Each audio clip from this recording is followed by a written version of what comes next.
No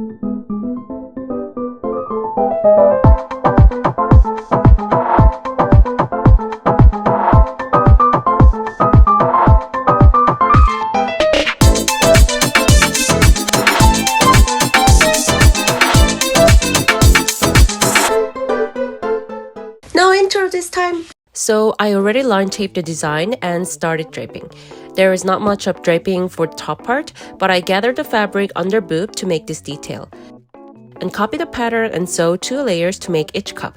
Because the fabric was too thin, I had to make everything in 2 layers. For the main bodice, I line taped the center line and the design on the fabric, and then copy the pattern. Chiffon fabric moves very easily, so this helps to copy the pattern. Making everything 2 layers was a pain in the ass. Ooh, nobody use chiffon if you want to make non-see-through clothes.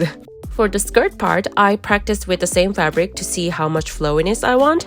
And then, once I figure out the length of the fabric I need for draping, I add the length of the center front of the skirt.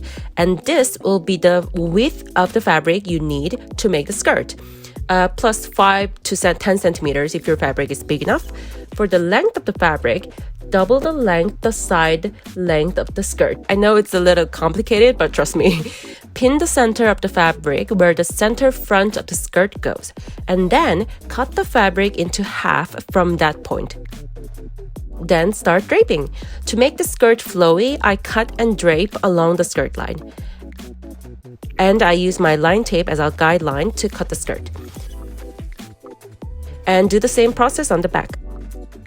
Then I made a basting stitch to sew 2 layers of the skirt and copy the pattern and sew the waistline together.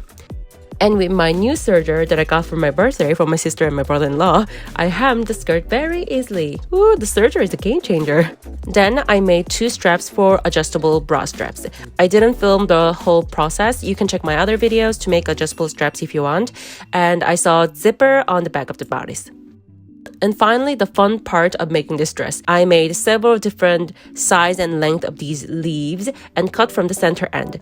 And you hold the leaf at the end of the cut, then it'll look like this. I tried different shapes to make that flowiness and also kind of grungy looking. And this was the best way to show grungy but pretty flowiness.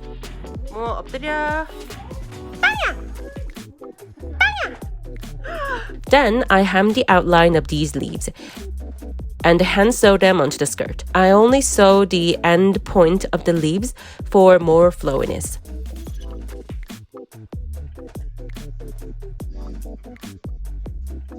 It's been 2 weeks since I finished making the red dress. I've been postponing to take final videos. Mama!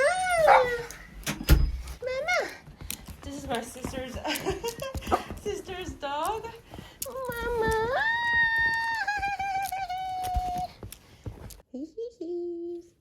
Mama! Mama.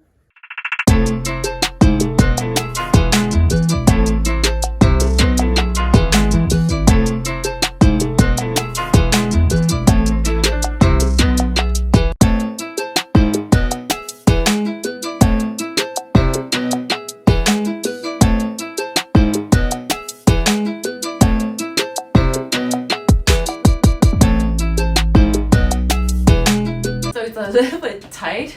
I had a huge breakfast, but it looks really nice.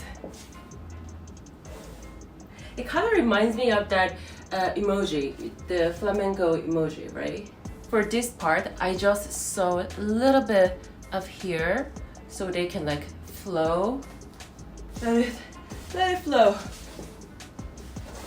Momo has separation anxiety.